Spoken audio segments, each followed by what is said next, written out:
नमस्कार। राष्ट्रवादी काँग्रेसचे अध्यक्ष अजित पवार यांना बारामतीच्या होम पिचवरच मोठा धक्का बसण्याची शक्यता आहे। अजून लोकसभा निवडणूक 2024 या सामन्याला सुरुवात झालेली नाही, पण त्याआधीच स्वकीयांकडूनच अजित पवार यांची साथ सोडण्याचे संकेत मिळत आहेत। बारामती लोकसभा मतदारसंघात सुनेत्रा पवार विरुद्ध सुप्रिया सुळे असा सामना रंगण्याची शक्यता आहे।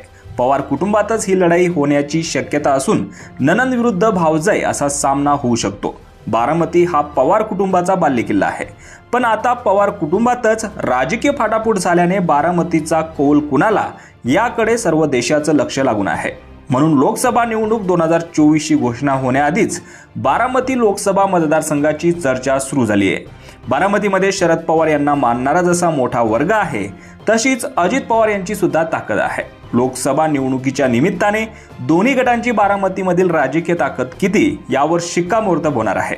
नुकतंच अजित पवार एका भाषणात म्हणाले होते की बारामतीत मला एकटं पाळलं जाईल, कुटुंबातील कुणीही व्यक्ती माझ्यासोबत नसेल। आता बारामतीत तसंच घडताना दिसत आहे, त्याची सुरुवात झाली आहे। याच दरम्यान आता महाराष्ट्राच्या राजकारणात पुतण्याने जसा आपल्या काकाला धक्का दिला, तसाच बारामतीत अजित पवार यांना त्यांचा सक्का पुतण्या धक्का देऊ शकतो। युगेंद्र पवार हे अजित पवारांचे सक्के पुतणे आहेत।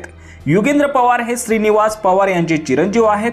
युगेंद्र पवार हे बारामतीमधील शरद पवार यांच्या कार्यालयाला भेट देणार आहेत। त्यावरूनच युगेंद्र पवार हे शरद पवार यांच्या गटात सहभागी होणार अशी चर्चा राजकीय वर्तुळात रंगली आहे।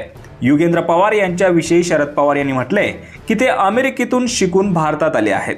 युगेंद्र पवार हे बारामतीत काही संघटनाचे अध्यक्ष आहेत, त्यांचा मोठा जनसंपर्क आहे। युगेंद्र पवार यांनी शरद पवार यांना साथ दिल्यास तो अजित पवार यांच्यासाठी एक मोठा धक्का असेल।